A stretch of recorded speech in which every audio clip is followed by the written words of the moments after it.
Okay, we're going to go ahead and start, and our final panelist should join us whenever he turns up. I'm Andrew Noyes. I'm a reporter with Congress Daily and occasionally contribute to National Journal magazine. I also have a blog called Tech Daily Dose, and I cover basically technology, telecom, internet issues in Washington. So we have a fantastic panel. We have a lot to cover. I'm not exactly sure what's going to come up because the description of this panel was pretty vague, but I'm sure everybody's got great things to say. So I'll let each of our panelists introduce themselves, but we've got Peter Jenner, who will be sitting in this empty seat at some point. We've got Steve Marks from the RIAA, Johanna Shelton from Google. At the other table, we've got Tanya Sandros from the Copyright Office, Tim Quirk from Rhapsody, and Roberta Katz from DOJ. So quickly, I thought we'd each have the panelists go through and introduce themselves, tell you a bit about what they do, and just generally, get things started off. So we'll start with Steve. My name's Steve Marks. I work for the Recording Industry Association. I started back in 1997. So I've been there a fair amount of time, and a lot has changed since I began, obviously, and continues to change. I think, most of you are probably pretty familiar with our organization and some of the things that are priorities for us.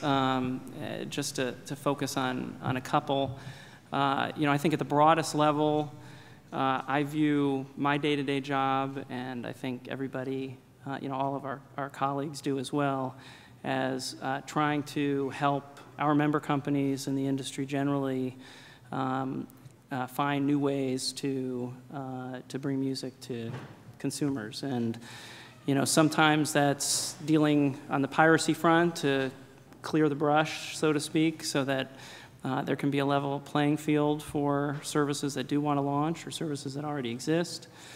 Sometimes it's engaging in licensing discussions with folks that either are current or new payers to, hi Peter, how are you? Late, I'm afraid. That's okay. To figure out mutually beneficial relationships and partnerships so that those services can grow and creators can get paid. We obviously are on the policy front, dealing with all kinds of issues that I'm sure we'll discuss today. Just to highlight one thing, I think the way we view the industry right now is, if you look back at the industry, it was pretty much a one format kind of industry, right? Everything was either, it moved from vinyl to cassette to CD, whatever it is, but it was pretty much one format. And that format was sales-based. So, people bought shiny little discs or maybe listened to music on the radio, but that was pretty much the only way that they listened to music or enjoyed music.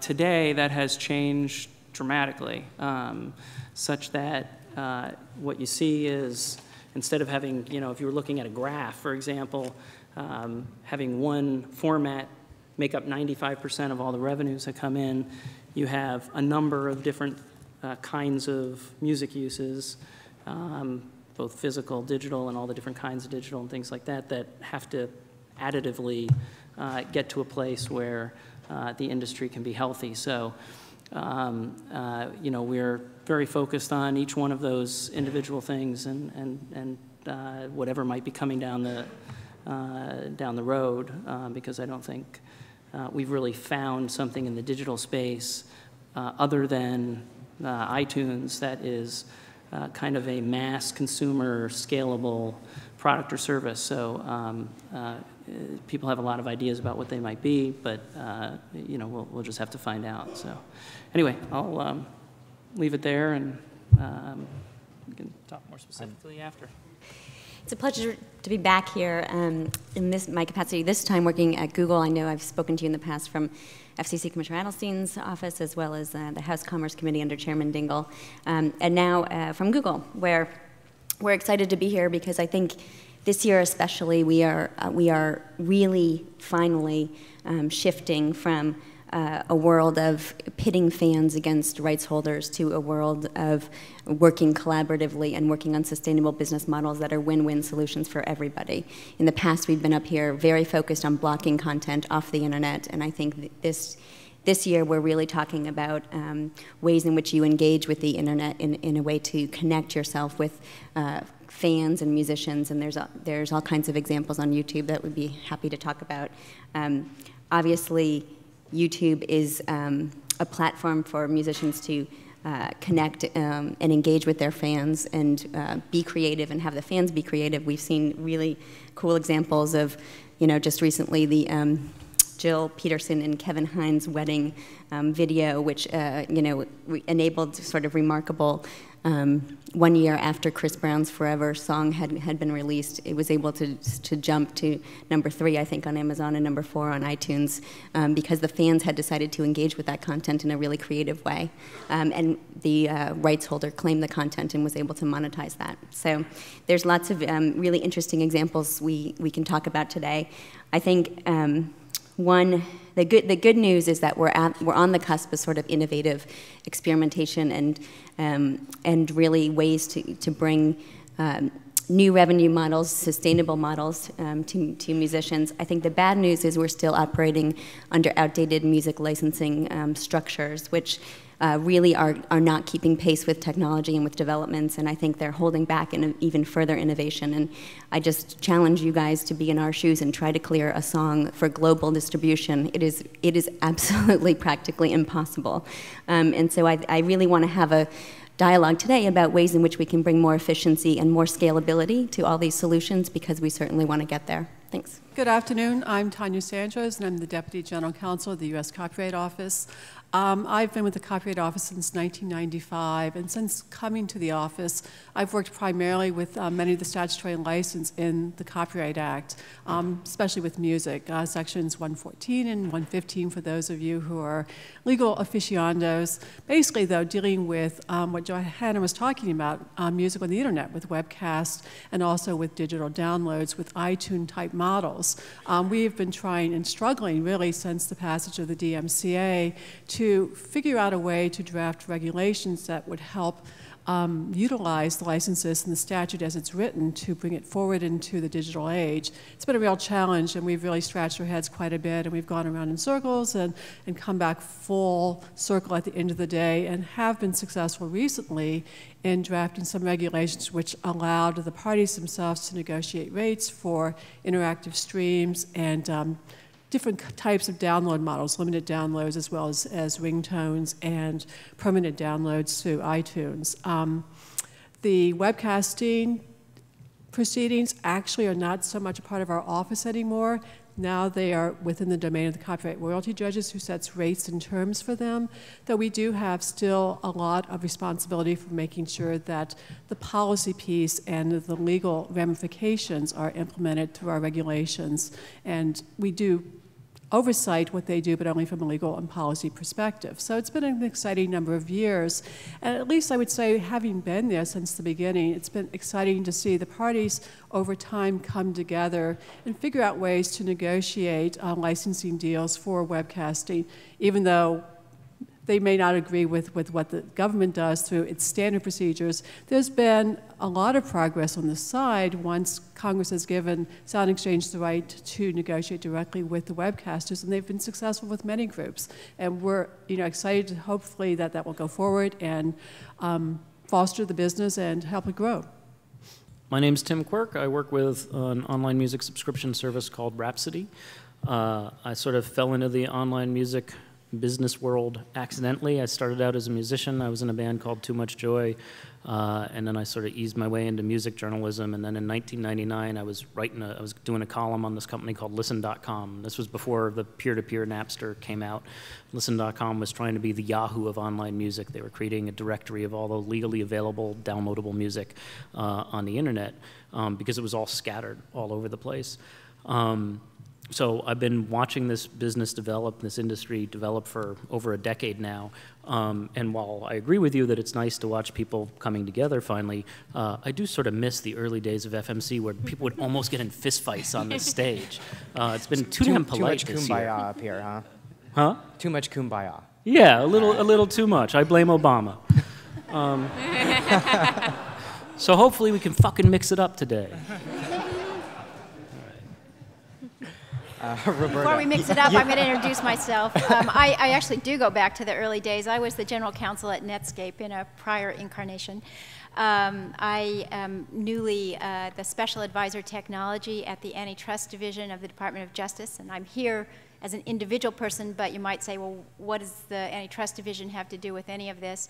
The antitrust division is really focused on protecting competition and innovation, both topics that are very much part of what we're going to be talking about today. And we'll circle back quickly to Peter. So I'm Peter Jenner, and I'm late. But that's what comes of spending over 40 years in the music business and excessive indulgence of all sorts and all ways. So anyway, I've been involved with management for most of those years, and also therefore with sort of artist rights. And my concern, which has been fostered through the years by the Future of Music Coalition, has been how on earth can we make a sensible business out of the realities of the technical revolution that's going on? How can we find a way? How can we get back to the basic principles on which copyright is based? Namely, the artists, the creators need to get paid, and the consumers, the users, the fans, the audience want a stream of new creativity. And I think we should always bear that in mind rather than thinking about how can we protect existing businesses.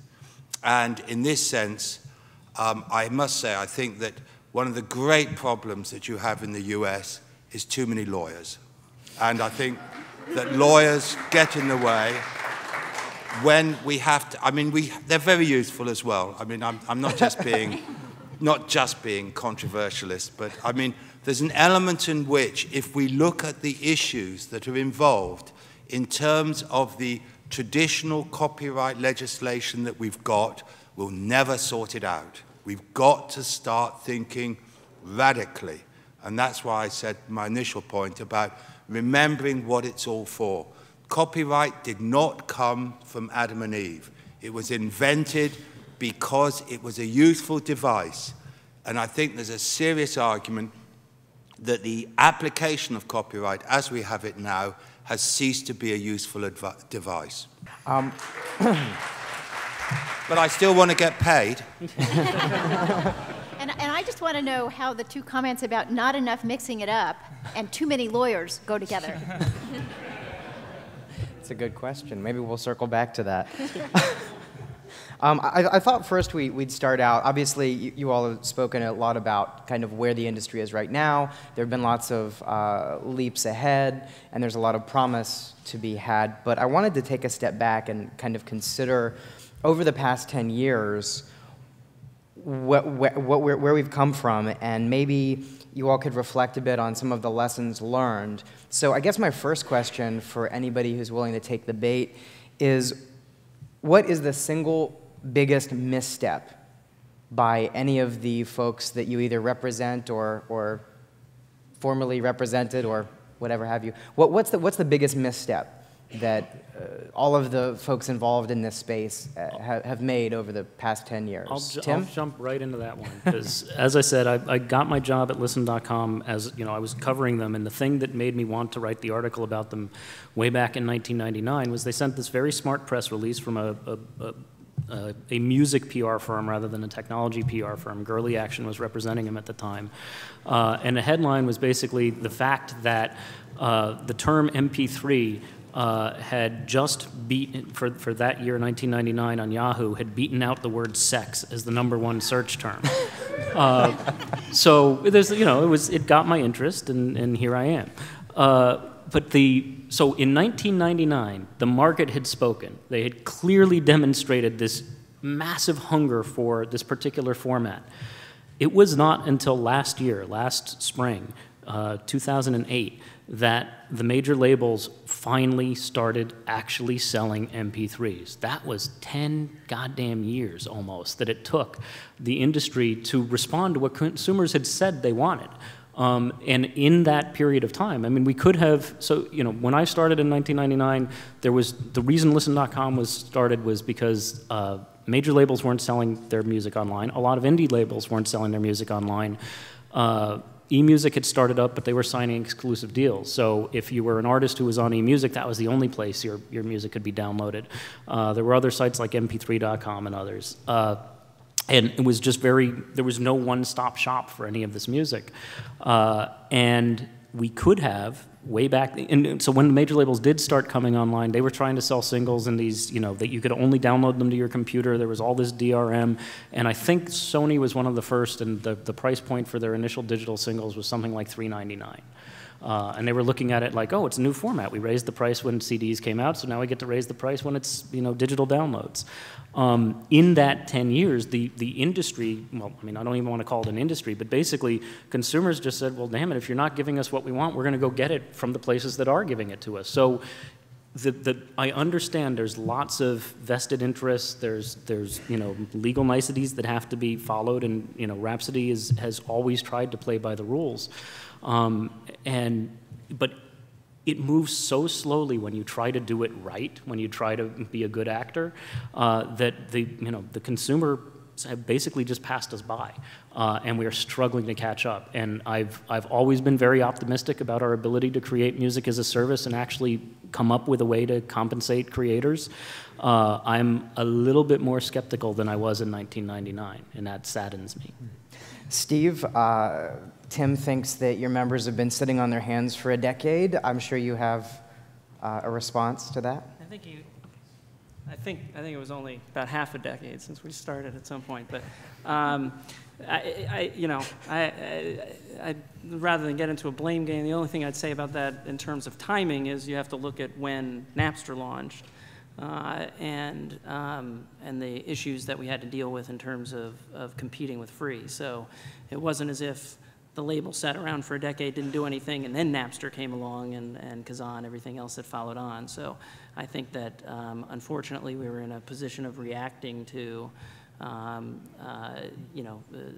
something that was very disruptive to the market, and took a while to kind of work through, and ultimately, at least, you know, to some extent has been worked through, at least for downloads. To be fair, and I mean, I don't want to. I'm not doing the beat up on the major label things. I got bored of that like in 2002. It is very 20th century. Right, but in the 20th century, there was this huge demand for MP3s before Napster, and this goes for indies as well. They were just as reluctant, most of them. Could have been selling MP3s long before Napster came around. You know, there was a demand for a la carte downloadable MP3s that the market just didn't respond to, and it's not Napster's fault. Well, I think we could debate the timeline, but you know, '99 was when you said it happened. That's when Napster launched. So I mean, it's a chicken and egg issue there. But I'd actually like to get back to something that Johanna said, because I think that the biggest problem that we've had and that we continue to have is the inability to have efficient licensing mechanisms that exist. And if you talk to most VCs today, for example, who are interested in getting into the music space, you know, they'll tell you, well, the good news is there is plenty of appetite for music. There's more access to music than there's ever been. The problem is nobody's really paying for it, but to get something up and running, a lot of the things you've got to go through are very difficult. And one of the things that we've been very focused on that Tanya mentioned is trying to reform Section 115 on the music publishing side, because you have a system that's completely broken down, that everybody has agreed needs to be changed, and that takes an incredibly long time to get anything up and running. I mean, we were successful, you know, in 2001, reaching an agreement that enabled Rhapsody and some other services to get online quickly by doing a deal with the publishers. But it was kind of a Band-Aid. It really didn't fix the problem, the underlying problem, and I think that that is something that is a problem not only if you look back the last 10 years, but is one that continues today, and we need to figure out how to address that. Roberta, I wanted to ask you, because you have such an interesting background, but what, from your perspective, what is it that's been the biggest misstep? You know, I'm reluctant to call any of it a misstep. Part of what I didn't tell you in terms of my background is that I'm also an anthropologist, and I have a doctorate, and my area of expertise has been social change. And change, we are so much in the midst of change, not just in this industry, but everywhere we look. You know, when I was the general counsel of Netscape, I used to give speeches, and at that point we were very early in the game, and I used to say, if you looked at England during the Industrial Revolution and all the problems and all the difficulties of life, I would say back in 1995, we're doing this pretty well. Well, I think I was just early. I hadn't really seen what was yet to come. So I'm reluctant to call them missteps. I think with change and with the role of law in change, it is a series of small steps, sometimes big steps, but a lot of small steps. And you might take a step in one direction and realize it didn't do what you thought it would do, especially since everything around is changing at the same time. It's very complicated, and it does take time. I actually wanted to ask why you are more skeptical now than you were back in the early days. I'm pausing because I'm trying to think of a way to answer that won't make our friend from the RIAA think I keep blaming the people he represents. We're here to discuss issues. You're so. doing fine. Once every 3 minutes is about average. And I haven't started yet. There are a myriad of challenges. One of the biggest that we face, and there's lots of different people we have to license to. It's not simply major labels. But basically, from a business standpoint, there's a lot of short-term thinking. There's not an effort to figure out how you create a sustainable partnership with not just a company like Rhapsody, any other company like us that's trying to get into this space and actually create a sustainable business. There's just a lot of suspicion, and there's also a lot of, like I said, it's just short-term thinking. The people who are negotiating these deals, when they can be negotiated, their bonus is predicated on what they drive for that quarter, and it's in their best interest. There's a lot of people who can make more money quickly. If they have an opportunity to get a big pile of money now, that is more valuable, just rationally, than the promise of more money than that later on. And it's not just on the label side. There are publishers who, even when if we have stuff that goes live in our service because someone has licensed it to us, has said they have the licenses to it, and it turns out that they don't, there's more money to be made suing us than for having it live and hoping to get a big punitive damage than there is from actually collecting the royalties or just politely asking us to take it down, which we would happily do. Well, you just made my point about society. We are in the midst of a lot of transition in our global society. Peter or Tanya, Johanna? Can I just jump in, since Google kind of embodies the notion that pennies do add up, and that you don't need the big thing today. What you need is sustainable models going forward into the future. 10 years ago, we were still in a garage, with 3 employees, so I can clearly comment, since we weren't really even around 10 years ago. But I think the single biggest mistake we've made is we've made things way too unnecessarily complex. We need simple solutions, we need scalable solutions, and we need sustainable solutions, and we are not there. YouTube is doing a tremendous amount of innovation on this front. We're doing click to buy, where you can go right to iTunes and right to Amazon and buy the song. We're doing ad revenue sharing. We're doing all kinds of different models, but the publishing side is still incredibly complex. What we did is we treated the internet like it was like it was some really complex thing when we really need, it's a simple distribution platform that enables all kinds of new and great experimentation to occur. But the solutions have to be scalable. We spent, the Copyright Office kind of embodies when they talk about, limited downloads and permanent downloads and, all these different things. What we have is we need to get simple ways where you're distributing online, and you can be paid for that. We spent 10 years debating whether a server copy sitting somewhere in the, which is not even an independently compensable thing, it needs to be licensed. It's kind of crazy. So I just want to point out the scalability. Every 4 hours, Google indexes and refreshes as much data as in the entire Library of Congress, okay? Every minute, 20 hours of content is uploaded to YouTube.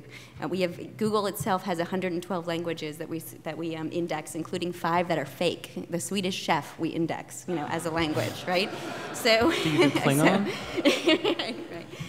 So we just have, there's not a reality in the policy and the law and the legal circles of what is actually going on out there, and how you make these minute, sort of draw distinctions and draw bright lines on things that really are not, are various pieces of the internet chain. The internet is an end-to-end solution and needs to be treated like that. Tanya, you might want to comment on the complexity. And actually go back to something that Peter had said too, because it is a very complex, when you look at the law, you have to remember that you're talking about a bundle of rights when you talk about copyright. You're talking about reproduction, distribution, and public performance when you talk about music. And because we've treated these things separately in the past and had to under the law and still do, it creates this complex web that Johanna's referring to that's very difficult to license. So when we talk about license, it's not a straightforward thing. When you sit down, you have a product and you can license the product, because you have the underlying music that's, you have to pay the songwriters and the publishers, and then you have the record companies and you have to pay for the sound recording, and it's not a one-stop shop. I mean, we actually had this debate a number of years ago with Congress even, and we actually did a proposal for something called the Music Rights Organization, where you could go for the digital world and get one license for a one-stop shop to cover all the rights that you needed. And I think it was even alluded to earlier today that a lot has more to do sometimes with the middlemen, not just the creators themselves. And so you have publishers that want their piece of the pie, and you have other organizations that represent performance rights, and that's why we're having a big debate today, even in the legal circles, with the ASCAP case, whether or not you have a download, and that's also a public performance, which means you'd have to pay not only for the right to do the distribution and reproduction, but also for the public performance right. So these are, difficult legal issues in some respects, but we've, as a policy matter, have gone in and talked to Congress on a number of occasions, both about the need for the public performance rights for sound recordings on a going forward basis. We've always been there. We support the creators in this particular environment, not necessarily the middlemen. I mean, sometimes you need them to make your business work and they need to be compensated, but they should not be the barrier to getting the compensation done completely and easily, so the money goes back to the creator. It's very important to think about how to change the law, whether it should be changed. There's been a lot of dialogue on that, and not much progress, to be quite frank, because everyone who has a stake in this wants to keep their piece of the pie, and that creates a lot of difficulty. Peter, I think you've been itching to jump in. Well, I mean, copyright, 2 words, the right to copy. Digital file, totally easy to copy, unstoppable. Copying can't be stopped. And any attempt to control copying is doomed to failure in the digital world. And it's, I think, this is a fundamental change. It's it's very back to the fundamental aspects of how did we find a way to pay creators? Well, we could control the way where the works were copied, because they were big industrial situations. They were printing plants, they were pressing plants. They were big things that were easy to control. Now, there are 3 there that can copy. They can be passing things to each other while they're pretending to be taking blogging away, but actually I know that they're copying files and zipping around, and have they got clearances from me? I haven't cleared them, they're copying me away. I mean, this is insane. We have to realize that we can't stop copying. So we've got to start thinking about fundamental change. It's no good thinking about sort of, oh, can we change the rules here a bit or the rules there a bit?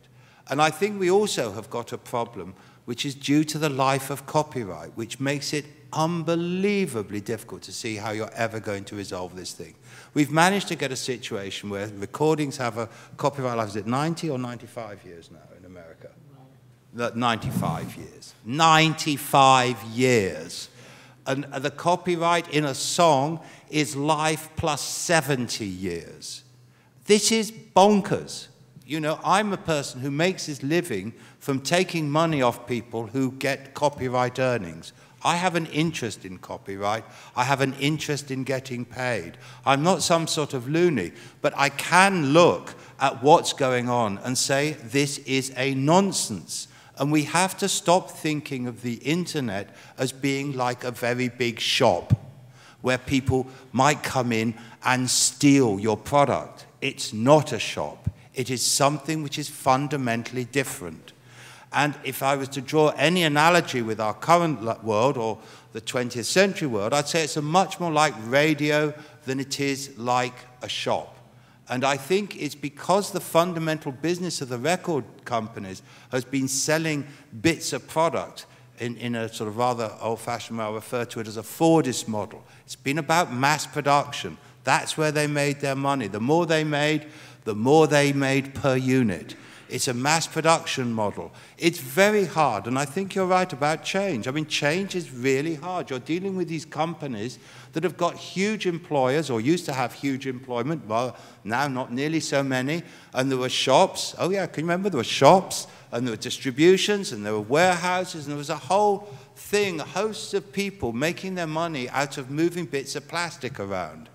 And that isn't really required anymore in anything like the same way. And I think it is asking an enormous amount for the Turkish to vote for Christmas. But I'm afraid Christmas is coming. I mean, it's coming, you know, so either get out of the coop or, you know, enjoy the life while it's around. But I think they could enjoy the life if they're around if they realized that what they actually have is an interest in music. And the important point is not bits of plastic, it's music. And it's how can we monetize the use of music in a modern way. And I think the less we think about how we used to do it in the past, the more likely it is that we'll be able to get to it. And as for the copyright issue, absolutely, collapsed copyright. We can't have all this nonsense. I mean, it is insane the number of, you know, if you have 3 writers on a song, in Europe, I don't know how many licenses you have to get to distribute the thing, you know, with all the different publishers and different collection societies and different records. A minimum of 25. Is it 25? A minimum of 25 around the world. Now turning to you lot, Google. I'm not finished with you lot either. Because it's about time we knew what the hell was going on. Google's just done a big deal with PRS in England, which is like ASCAP. We are not, as artists, allowed to know what the deal is.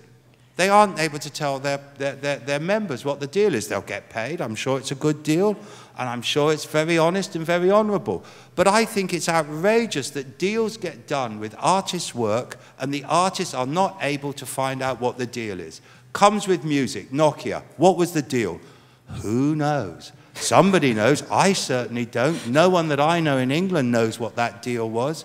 What was the deal? We've heard rumors about the deal with YouTube and not suing for all the back royalties that perhaps the artists were due from the old usage on YouTube. We know about that deal. We know about the ownership by the major labels of Spotify, or the partial ownership. That these things are going on. There's ways in which money is being made in a very obscure fashion. And I think if we were all a lot more honest with each other, and we could all relate to each other as sensible human beings instead of fighting over the scraps that are being left while we're letting the big picture go. I mean, let's license the internet. Let's license services. Let's find ways we can make money together and talk together and stop trying to be... And at this point, I have it now in for you at the Department of Justice. Because, you know... because I think we need to be able to get together as an industry and talk industry to industry. We need, you know, the competition is not between Warner's and Universal. The competition is between pieces of music and the services which deliver the music.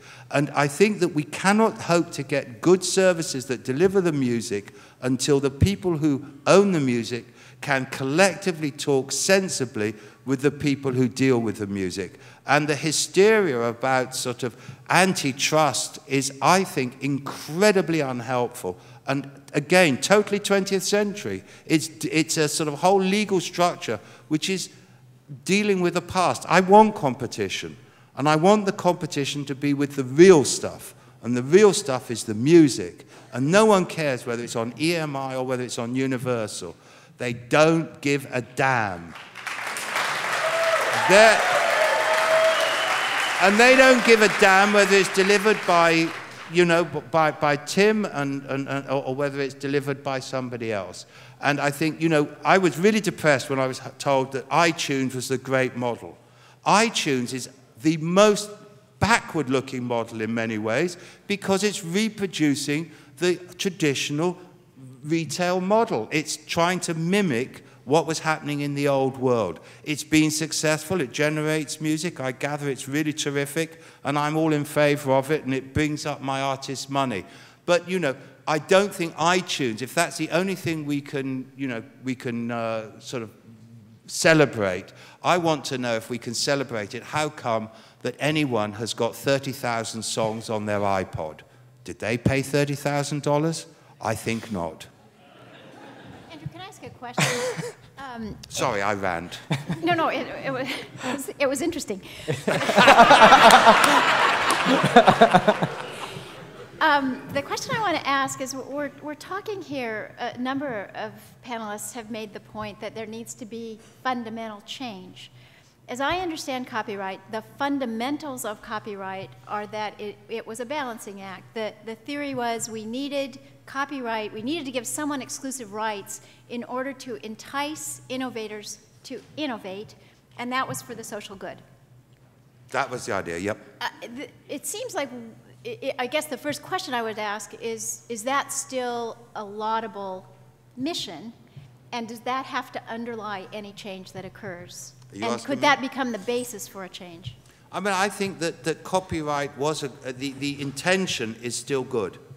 And we have to find a new system which works. And I think that one of the things that has happened is that copyright has been taken over by the organizations that control the copyrights, which is why you've got these ridiculous extensions of copyright. I mean, if you recall, copyright was originally, was it 14 years or 7 years or something? You know, I mean, they become very, very stretched, and you've got these huge corporations which are built on copyright. And I think it's become very detached from the original thing, which is exactly what you're talking about. And I think we should be asking that question again, is how should we be structuring the relationship between the creators and the public via the internet, which is to mutual satisfaction? I think the basics sometimes get lost because of all the layers of complexity that have been built, and so it's easy when you're talking about change to start getting into the weeds as opposed to thinking about the fundamentals. And we are in total agreement. Damn. Anyway, actually, I'm going to get optimistic here for a second, and is picking up on something that Peter said, which is, you're talking about fundamental change. There is a fundamental change happening. I'm just, where my pessimism comes in is I don't see the business actually taking advantage of that fundamental change. But the fundamental change is here.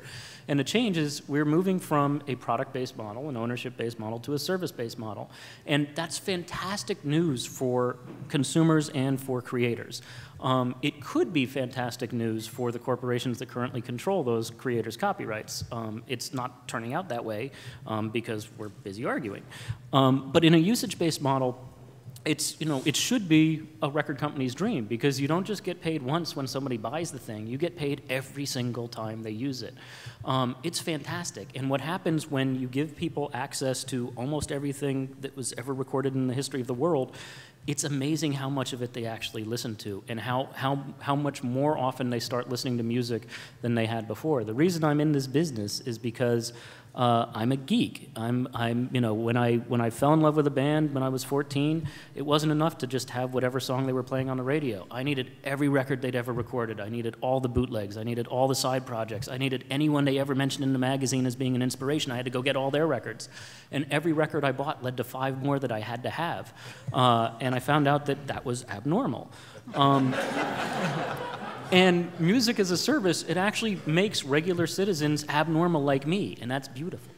So Steve, is the music as a service model the label's dream? Yeah, like you said it should be? Absolutely. It's exactly what I started out with. I mean, I think everybody understands that you're moving away from a product and ownership kind of thing and looking more towards performance-based or other kinds of models. I mean, it's there. And, you know, I don't know of any of our members that are resisting that at all. Nobody's holding on to, you know, the world of CDs or anything else. Well, where have you been the last 10 years? Well, where have you been the last 5? Is what I would ask, because you know, you can harken back to 1999 and whether people got off the ground quickly or not, but there's no question but that every one of at least the members that I represent are out there licensing every model that they can try and license. The problem is that nothing has turned out to be scalable yet, and you know that needs to be. It's not scalable at the rates you're licensing. Exactly. Well, that's, you know. Exactly. No, again, It's you know. scalable in use, isn't it, Yeah. Tim? So I'm sorry. I think we went 12 minutes before we got back to bashing you. So,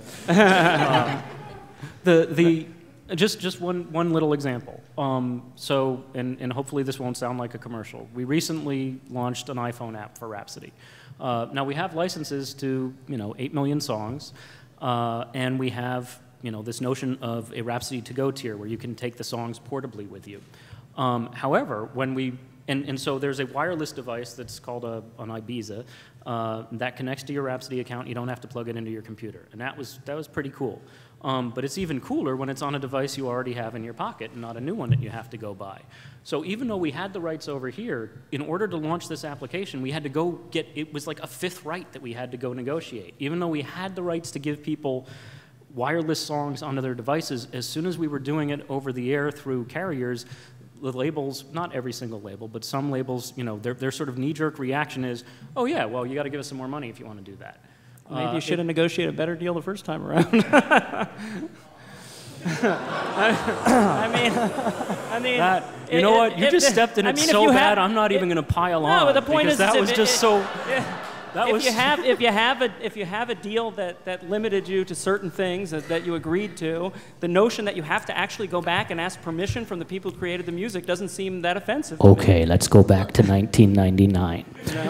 When the fact is, it is an unequal power relationship when you are negotiating a deal like that. In 1999, Listen.com wanted to build Rhapsody. We were wise enough to say no to the terms that were originally offered. The first company that tried to do this was a company called Music Bank. They went bankrupt before they could launch because when the VCs looked at the terms that they'd struck, they were like, there's no way this is ever going to be profitable. We held out for the best possible deal we could get at the time. Sorry, it's pretty damn offensive for you to say, oh, you guys were dumb, we took advantage of you. That's just a stupid thing to say. No. My point is that when there are new uses of music, okay, that aren't covered by what you're doing, it's not unreasonable for the person who's created it or has the copyright to want to have a say in that. Okay, that's what you're complaining about, is that somehow you should be able, no matter what you wake up that morning and have in your mind as something you want to be able to do, that you should just automatically be able to do that. We're not 5-year-old children.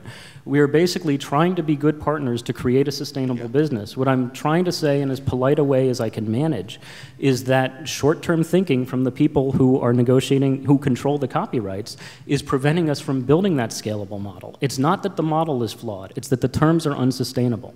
And can I also say, I also say that you're in a particularly difficult problem because there are what is it now, 3 companies that control the vast bulk of the, who are monopolies. You're dealing with monopoly rights, and I think this too is an important thing for us to be aware of. And these monopoly rights have been endlessly extended, and it makes it, you can't, you know, if you don't get the rights for the Beatles from the EMI, you're not going to get them from anywhere else. There is, you know, you're dealing with monopoly rights. And it's interesting you should be saying this, because I had a conversation with someone from a news service in the UK, which is legal and which is advertising driven. And he was saying to me, I'm going to have to close in another in 3 to 6 months, because I can't afford to pay these rates. The rates, I'm getting advertising, it's doing well. We're paying over a sort of $1 million, £1 million, which is like $1.5 million a month, or will be next year, to the copyright owners. But we can't keep going because we can't get enough on the ads to justify that rate. And, you know, it's that sort of problem which is really very unhelpful. No wonder people go off and become, quotes, pirates. It's because that's the only way you can get the music easily, sensibly, and with the least grief. I mean, I don't do it because I'm too much of an old fart and I can't do it. But, you know, I can understand why people do. I wanted to touch on the complexity angle, but from kind of maybe a congressional standpoint, because Congress is the one who ends up telling the Copyright Office what to do. You know, when you look back at it, but in this day and age, when you've got technology advancing as rapidly as it is, you've got entertainment providers, content providers making strides to keep up and give the people what they want. You've also got the economy the way that it is. What is Congress's role now? Now that we're at this point, what should they be doing? We've talked a bit about, you know, Section 115 reform, but do they have a role at this point? I think they probably do have a role. The way it generally works is that the stakeholders themselves are the ones that go to Congress and broach concerns that they have about the law and how it's working today in light of the current business models. We will come back in after there's some discussions to look at it from a policy viewpoint, but it tends to be driven mostly by the industry itself, not by the office. I mean, that's not really our role. Our role is to advise, but not to necessarily innovate on a lot of the major types of changes. I mean, we did recognize and we did point out over any number of years back how complicated it was because of the parcel of rights again, and how you have so many different stakeholders, and, you know, tried to help broker at least a way to deal with that on a going forward basis. But, you know, it really has to be the industries, both sides, the users as well as the content providers, that get together and figure out how to solve this problem. We are very much in support of licensing in the marketplace. We think people should be paid. I mean, I do think the law still is conceptually accurate, that you're trying to incentivize creators. Even this morning, we talked about the first panel, how everyone who's a musician loves to talk about making music, and that's what drives you, and that's true, but you also all realize you also have a bank account, and you do want to be compensated. And so you do need laws in place to help that happen, to protect your interests so you can make a viable living ultimately.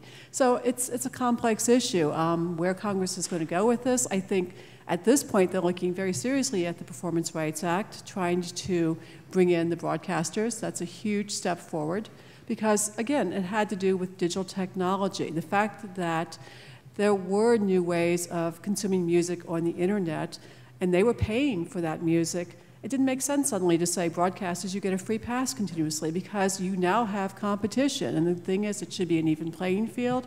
And so I do think, I'm not sure I'm optimistic anything's going to pass this year, but I do see a change in how Congress is addressing this. I think there's much more understanding. As part of it's an education for Congress.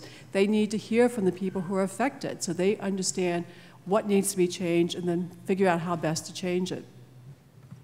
Okay. Well, since we don't have a broadcaster on the panel, the broadcasters obviously would argue that this legislation would essentially put a lot of them out of business. They still argue that the promotional value of playing what people produce should be, you know, they say it's an even trade. But Steve, I know that your group has been very involved in this legislation, since this is kind of the big copyright issue on the Hill right now. Could you kind of brief us on how things have gone and why the broadcasters' play for promotion model is not fair? Well, you know, let's face it, they just don't want to pay, so they come up with whatever arguments they can. I mean, every use of every copyrighted work is promotional in some respect. It doesn't mean that you don't have to get a license or pay. I mean, you have a movie that's based on the book. The movie obviously promotes sales of the books, but it's not as though you know, the author of the book isn't getting paid. So the promotion argument is just something that you know, doesn't work in reality, I think. But I think in terms of the progress, we're, you know, very pleased with how things are going. It's a long haul, not just because of the reasons that Tanya cited in terms of getting any legislation in the copyright arena passed, but because, you know, we're dealing with a very tough group who has a lot of lobbying power and resources and you know, multiple constituents in every member's district, and that's a very difficult you know, road to go down and be successful on. But we have had the bill marked up and gone through the House. I think we're on the cusp of that happening in the Senate, and at that point, you know, hopefully we'll be in a position where we can you know, take the next step to get it passed. It would be great if the broadcasters would sit down and talk to us about this. We're holding out some hope that the change in leadership there might be something that helps in that regard. You know, we have somebody coming in, former Senator Gordon Smith, who very pro-intellectual property, understands the importance of intellectual property, is probably going to be a very significant departure from his predecessor, who said he'd rather cut his throat than sit down and talk to us.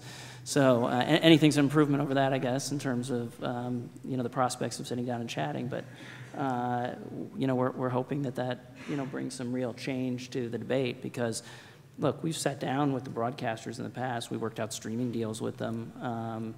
You know, it's not about the business, and you know, 75–80% of all the stations have an accommodation where they're paying a very small amount of money under this bill. So the notion that loads of stations are going to go out of business just you know, isn't fact.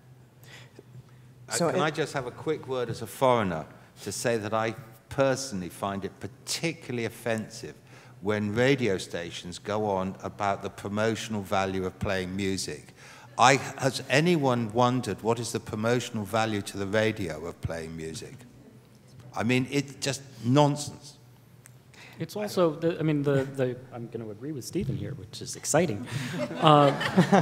Stephen, too. Yeah. Sometimes our interests align. You know, we're getting to a point where technology is taking us to a place where you can hear the same music in your car, and sometimes it will come in through your antenna, and the artist won't get paid if that is the case. Other times it will be coming in through, you know, what is technically an internet radio stream, and then the artist does get paid for the same song. Even if you could take it to an absurd extreme where you have a simulcast of a station, and depending on whether you're listening to it through your car radio antenna, the performer doesn't get paid. If you listen to it through some sort of 3G connection that's playing the simulcast over the internet, then the performer theoretically is getting paid. It just shows you how absurd it is that the method of delivery is determining whether or not artists get paid. It's silly. So I'm curious, off of Capitol Hill, what are some of the changes that are being made to this outdated music licensing structure? There are things currently pending at the Copyright Office, I believe, and you know, obviously ongoing negotiations between the stakeholder groups. I guess Sound Exchange recently unveiled quite a few agreements that they were able to reach. But what is the state of play off of the Hill when it comes to the music licensing arena? Well, I agree with Tanya that ultimately it's got to be the industry participants that figure this out, because the way copyright law works, as Tanya said, is that there has to be general consensus among all the stakeholders. So Congress can obviously play an important role in bringing people together and moving them in a certain direction, but ultimately you've got to have the stakeholders bought in and a package that works for everybody. So you know, we have been working with music publishers very recently, in fact, to come up with better ways to obtain licenses or you know, get them more quickly, ensure that services like Rhapsody and others can get licenses more quickly than they have in the past. So, I mean, it's something of an iterative process. I still think that, you know, and actually I think Peter made a good point about not necessarily, but just about some of the challenges in the antitrust area. Because I think that if you asked our members what one of their biggest frustrations is at the present time, it's their inability to negotiate with companies like ISPs to figure out a way where all of their music, and because let's face it, you can't launch a service with just EMI's music or Universal's music. Nobody cares about who the label is. They care about what the music is, and they want all of it available to them. And so you need to be able, as an industry, to sit down with a potential you know, group of companies or a company that has a certain model to be able to figure out those things. And antitrust laws are obviously very important, and just finding the right balance there, I think, is critical. You know, some of the most exciting models, I mean, you know, let's face it, we're in a world now where people don't really want to pay for music anymore. They just want to get it for free. So the challenge here is finding some scalable model where you make, where they feel like they're not paying for it, but people, the copyright owners, the artists, everybody who created the music is still getting compensated. Whether that's bundling with a device, like in the Nokia announcement, or some other variation of that, or bundling with a broadband service, whatever it is, those are really the kinds of models that I think are going to have to you know, get off the ground, because they're responsive to what the consumers want, and they're scalable at the same time. And those are the two things that I think are have been missing so far from you know, the services that are out there. Go ahead. I think that the implication, I totally agree with what Steve's just been saying, and the implication clearly is statutory licensing, if I may use dirty language in public. I think we're clearly moving in the direction of statutory and or compulsory licensing. And that is often traditionally the way we have dealt with these sorts of problems in the past. Do I need to remind you that Sousa said that if we let the player piano go on, people would lose the ability to sing and no one would learn to play an instrument? I mean, there is always an enormous fear of the new. And I think that we need to say, the internet and mobile, it's here. We've got to find a way of making sure that the creators still can get paid. And that means that we have to have some form of statutory thing so that it's easy. So that if I have a bright idea, I can get a reasonable deal to launch my idea on the market to see if it works, without having to hire God knows how many lawyers to get God knows how many contracts together with God knows how many companies with how much front money. And I mean, I've heard, and I don't know if this is true, that if you go in to try and get some VC money for a music service in Silicon Valley, the first question is it legal or is it illegal? And if you say it's legal, they show you the door, because they know. So we've got to find a solution. And that's why we have so much illegal use online. I mean, we have to find a resolution to this, I think, in a statutory way. And I think it would be great if the record companies, major and minor, could go with the publishers, major and minor, and go to Congress and say, please give us a statutory license. And then maybe Google would go in with them. Who knows? Would they? Under that scenario, you bet. I want to react to a couple of things. I think going back to sort of what is Congress's role here and what is inevitably happening, I think I want to disagree in some sense with the Copyright Office. I don't think the complications stem from the parcel of rights. I think in some ways the complications have stemmed from the misunderstanding of technology, or how, you know, what the basic end product of the various internet services are, and so I want to disagree with that. And it's with some trepidation I hear things like, we need to work with the ISPs. I think that's a little backwards. I think you don't want to be working at the network level where the bits are just flowing. What you want to be doing is encouraging at the application level. We want to get to kind of real-time licensing. If it's not a statutory license, some kind of way where at the application layer you're connecting people quickly with users and things and giving out, in real time without any transaction costs, licenses that are needed. And, at YouTube we've done a lot of experimentation on this. We have our content ID system where we're working with over 1,000 rights holders, and we scan every day. We scan 100 years of video, and when we find a match, what we do is the rights holder can decide: do you want to block that, that view? Do you want to, engage with the users and figure out, where it's being watched and where you want to go on your next tour and learn all kinds of really good information, or do you want to monetize and share the revenues with us? Well, lo and behold, most of the time they want to monetize, right? So the problem is when you talk about things at the ISP layer, you may be actually preventing some of these really great solutions that you want to encourage happening at the application layer. And we should be encouraging the removal of transaction costs to get to that kind of really efficient system where you connect users and everybody. The technology is out there. It may not be in all of these middlemen, but it is there, and we need to get to that space. Those are good points, and I don't want to dismiss them by going backwards a little bit, but since Peter was talking about statutory licenses, one thing in favor of them that I want to call out, because it's an important thing, I think, especially for this audience, and I want to give some props to Sound Exchange, who I also poke and prod at, just like I do with the RIAA, but there's some things I love about them, and one thing I love is that anytime Sound Exchange is collecting money, half of that is actually going to the creators. And in conversations like this, you guys need to call us on this. We too frequently conflate creator with copyright holder. Rhapsody does not pay creators. Rhapsody pays whoever holds the copyright. Sometimes it's a creator. 95% of the time, it isn't.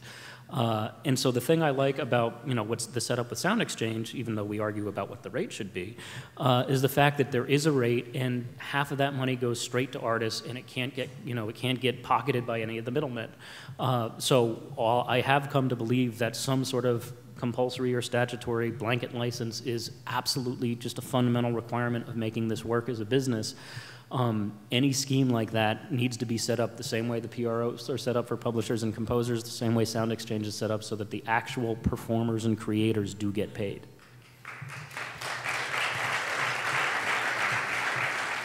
I want to make sure we leave plenty of time for audience questions, because it's a vocal group, as you all know. But I thought I'd kind of wrap up from this end by asking, we've talked a lot about kind of where we've come from and where we are now, but if this same group were on the stage 5 years from now, or if you want to be really ambitious, 10 years from now, what types of issues are you going to be debating? Are we going to be talking about the same stuff? Whoever wants to kick it off. Well, I will confess that I was on a panel at South by Southwest in March, and I had an existential crisis in the middle of it because I realized that I was answering the same questions in the same way that I had been in 1999. And I came home and I vowed I was never going to do another panel, because I'd just gotten sick of the whole conversation and the fact that we weren't actually making any forward progress. And as you can see, I have no willpower. So I certainly hope that 10 years from now we are talking about how this was the year everybody got together. Obama convinced us to sing Kumbaya and stop arguing over the scraps, as Peter said. So the optimistic part of me thinks that, hey, it took 9 years to sell MP3s.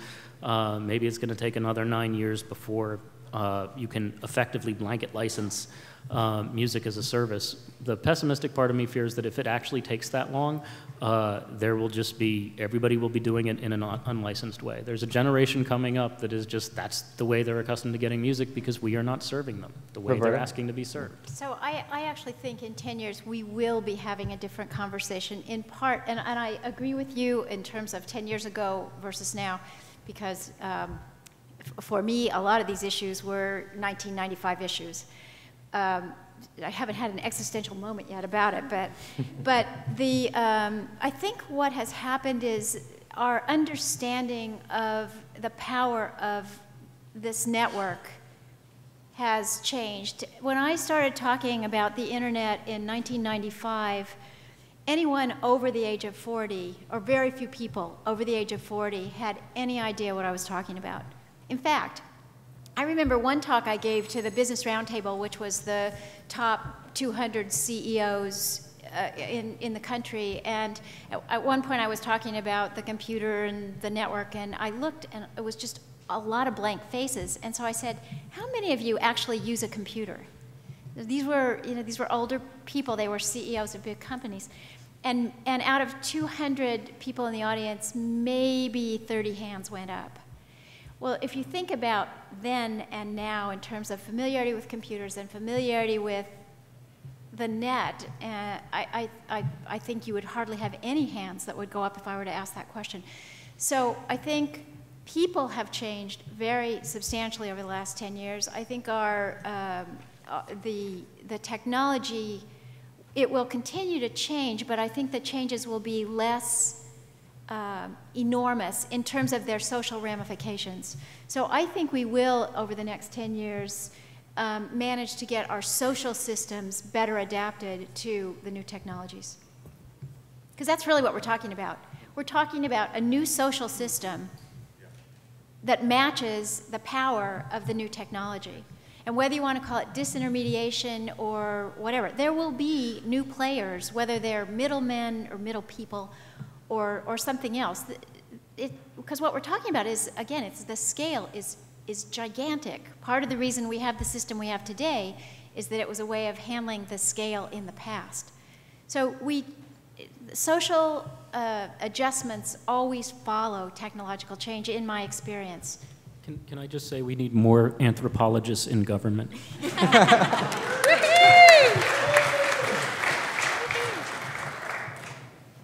And just to follow up on that, I mean, the artists themselves will have changed, right? And they are the ones that are embracing, things like YouTube or other places to really use that to their best advantage. And when you have somebody in less than a year going from, putting up one amateur video to being the first artist signed on Justin Timberlake's label, when you have an entire label created that is dedicated to YouTube artists, don't forget to be Awesome Records. When you have, a ukulele community where the video is getting 1.9 million views and has hundreds of thousands of subscribers. Who knew such a vibrant ukulele community existed, right? So you have 9 Inch Nails, who's working to hold contests and work with users for them to create the videos that 9 Inch Nails can then monetize. And you have 2,000 videos created by users for that very purpose. I mean, the artists themselves are going to evolve in ways where they have all embraced these new technologies to get where they are 10 years from now. And so I look forward to that, because I think that they will push us past these legal structures that we have today to really say, hey, we're using this stuff and we want it to be, available and find easy ways to get paid.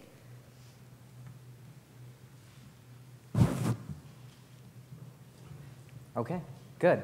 I thought you all might say something, but we'll turn it over. No, I think we'll be really having a lot of trouble with sampling. I think the whole issue of derivative works is going to get bigger and bigger. And if we get a system where people do get paid according to what gets used, then derivative works are going to raise huge problems. I think that's going to become very interesting, and that there'll be huge rows about what is fair use, where does that end, and all that stuff. I mean, that would be such a great problem to have if we were arguing about that. That's very optimistic, instead yes. Of instead of the commercially released songs, yeah. That would be good. Okay. I guess maybe we have a microphone out there for questions, so I guess we'll maybe start up here in the front. Sure. This is less of a question, and I'm not a shill for Rhapsody, but I might sound like one. If you haven't tried out Rhapsody, music consumers, it's magic. It's most of us are curious music consumers, and we've heard one album by Miles Davis or one album by an artist that we like, but we haven't heard their whole catalog. I was given a gift of a 6-month subscription 2 years ago when all I really wanted was an XM subscription, which I also got. I was so confused about the Rhapsody and why I would want it when I had XM. And I'm just a rabid consumer of music, even more so now that I'm a Rhapsody subscriber. And it's just, I think it's a trend that's going to grow and grow, and that's all. Thanks for Rhapsody. You are very welcome, and I have your money for you afterwards. How about some actual questions with the glasses? Hi. Since now we pretty agree that most people who get internet is to access free content, why cable companies and phone companies who are the first person who actually get paid for this access, shouldn't they pay more for the creation of this content? Well, I think there's no question but that a lot of broadband growth was driven, I mean, it was driven by content, period, but it was driven by a lot of pirated content. I mean, it's just no debating that, you know, over, if you look back the last 10 years, if we're using that as the barometer. I think what you're seeing now is that those companies realize their future is not in just being dumb pipes, so to speak, but in being content services themselves. And whether it's partnering with a Rhapsody or you know, or building your own system, whatever it might be.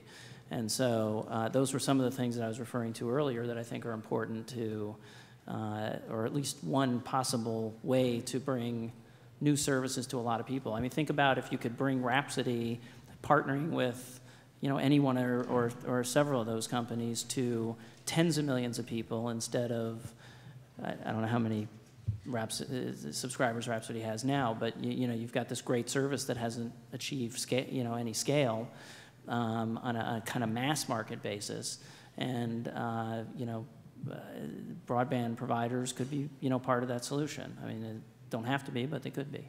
Yeah, unfortunately, we negotiated dumb deals that don't necessarily let us do that, because.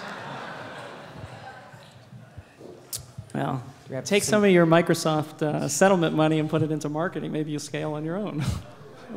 Okay. We're going to take another question. Right here.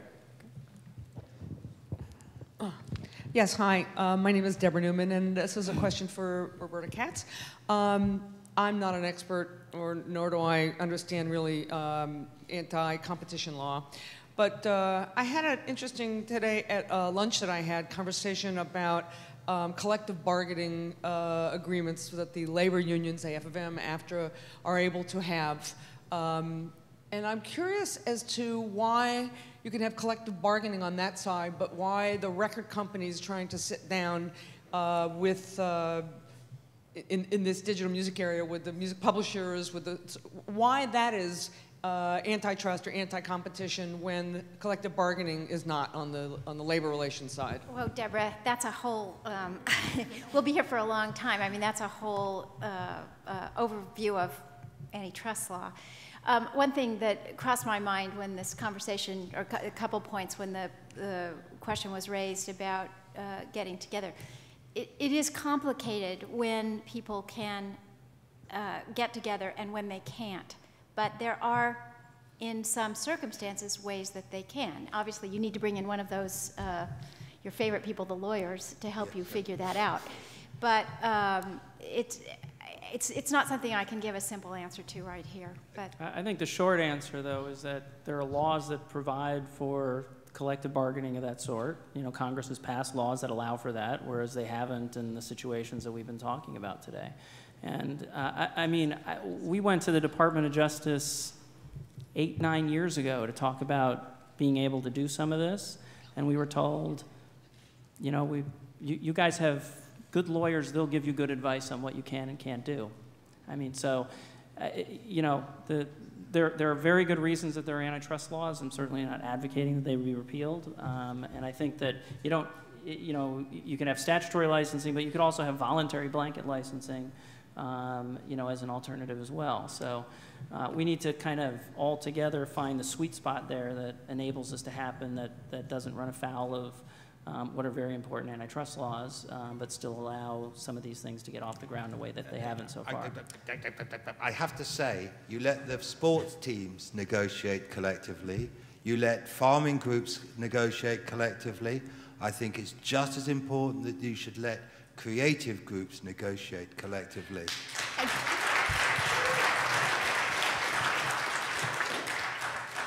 I guess, Peter, what I would say is, come talk. Come talk. So where's the microphone? That is worth the price of admission. The microphone is there in the back. I just had one, thing for Peter, is that nobody seemed to address Peter's issues when he said that there are different ways that money is being made. For example, there's companies that are making deals with other companies, and there's millions of dollars that's exchanging, and the right seems to be all the content that's being held, and none of that money seems to be passing through. And that area that nobody's ever dealt with. I'll just repeat what I said before. We pay copyright owners. I can cajole and prod from forums like this to make sure that money makes it down to creators. I will tell you that what happens to advances we pay, how that gets distributed among artists, obviously it's a concern of mine personally.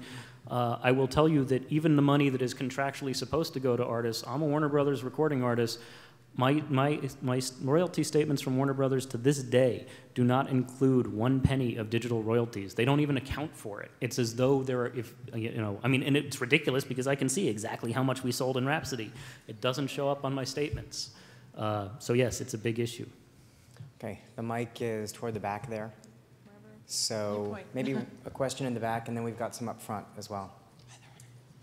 Hi, I'm Ted Sabity. I got a question. Several of you were in favor of statutory licensing. So does it mean you're going to be in favor of another copyright royalty board that's going to set royalty amounts for sound recordings? Because one of the problems you face with a fixed number that you see in the publishing realm is you're either going to have sound recordings that are extremely valuable being underpriced, or you're going to have not very valuable sound recordings that don't sell very much, that are overpriced. And so one of you up there is going to be unhappy with that outcome. Yes. So how do you guys propose, all the three, especially the Google people, how do you propose dealing with that economic issue? Thank you. That wasn't our plan, so no, I'm not going to answer that. I mean, my answer to that is it's unit price. I mean, that if you're, there's a statutory rate on mechanicals, and publishers probably would like it to be higher, and record companies would like it to be lower, but everybody, every writer gets paid on a similar basis, and if you sell a lot of records, then you get paid a lot more than if you don't. I mean, I think there's an awful lot of nonsense talked about this. I don't see what the problem is. No, the problem in the U.S., at least, just to give one example there, is that the current statutory license for publishing is a unit-based model. I thought we were just talking about how we need things to deal. No, it's not a percentage. No, it should be a percentage. Right, we need a percentage, and that's exactly one of the problems. And Ted, I think you're exactly right. That just saying statutory licensing and handing it over to 3 judges who may be very smart but don't know a lot about any of our industries doesn't seem to me to be the panacea here. I think there are other ways to structure voluntary blanket kind of licenses where you don't have that situation. I mean, Tim's company right now is notwithstanding all the accolades for Sound Exchange, fighting Sound Exchange in a webcasting proceeding, notwithstanding that 90-some% of the folks that initially signed up has settled with us. So obviously the system of Did the RIAA just say us? What's that? Did you just equate the RIAA and Sound Exchange? Yeah, actually, Sound Exchange was part of the RIAA. Yes. That's how it started. I'm well aware. And I'm a board member of Sound Exchange, so I think I can say that. Okay. As us. So anyway, there are problems with just handing things over to individuals that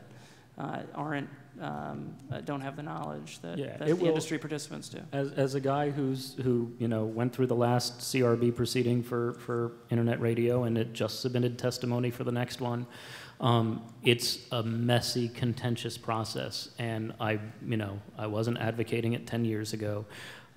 It won't be fun, it won't be easy, it's not the only way to do it, I'm not insisting that that's the way, but some sort of blanket, easily obtainable license is, I am absolutely convinced, necessary, and as painful and as loud as it's going to get, it is going to be better than what we have today. Exactly.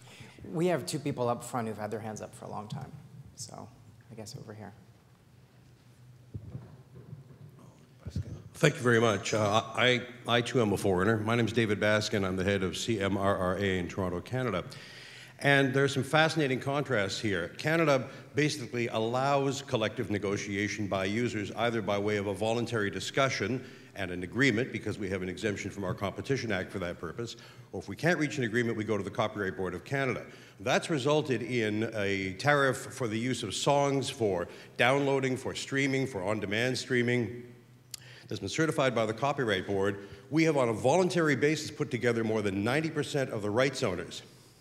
Now, we can't get Rhapsody to come to Canada. We can't get Pandora to come to Canada. We can't get Amazon to open in Canada. It's a long, long, long list. Tim and I have discussed this on many occasions. I think the impression people have is perhaps we're a market not worth bothering with. I don't know if that's true. I guess that's an individual decision. As far as we can see, the biggest problem is the refusal of the major record labels to make it easy for services to open up. They won't blanket license.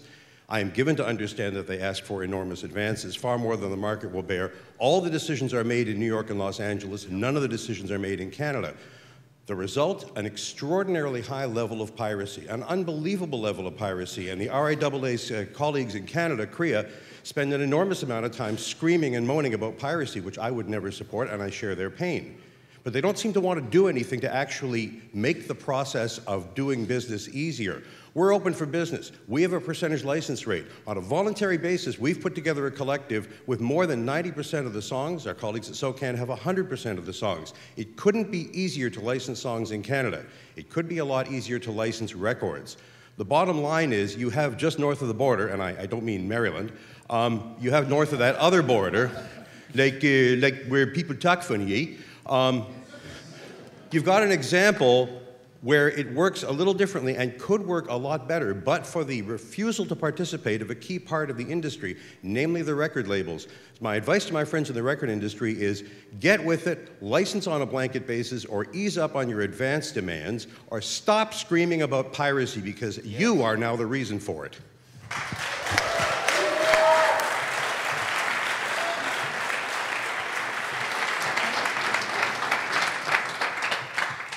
There wasn't really a question there, but Steve, did you want to respond? Or? I think the question was WTF.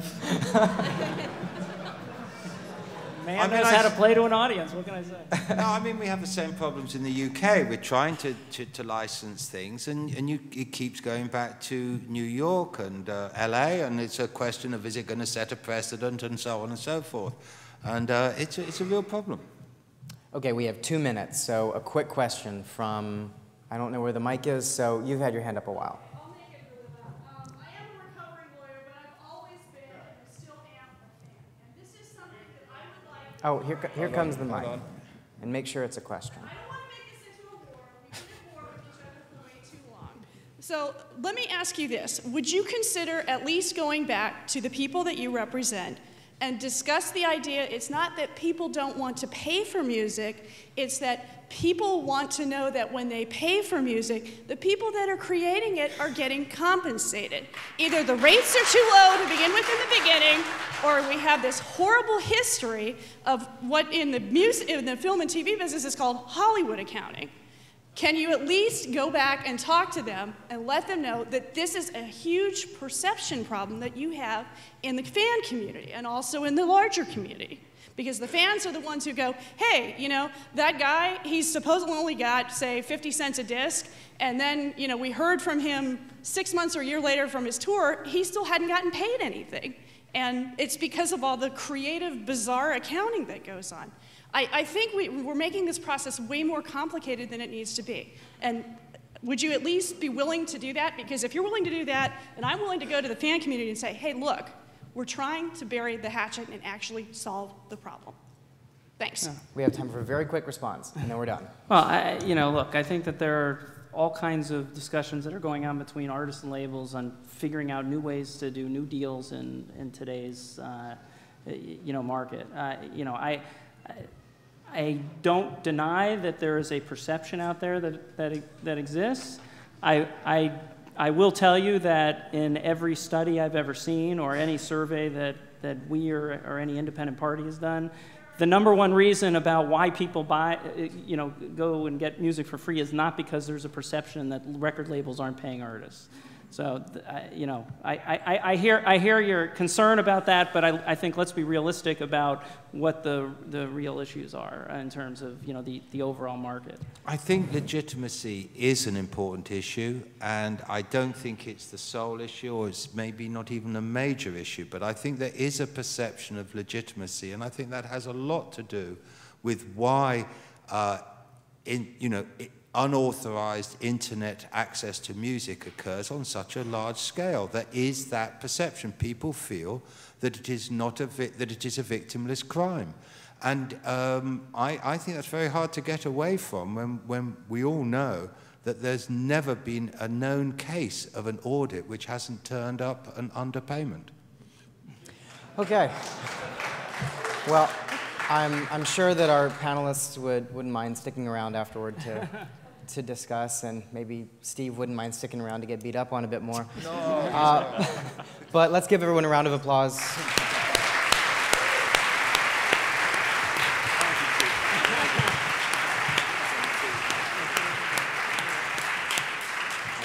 I'm going to hand it over. Thank you to Andrew for moderating such a wonderful panel. So we're going to take a couple of minutes, about 10 minutes, and then we'll be back for the panel about privacy and network rights. So come on back in 10 minutes. Thank you.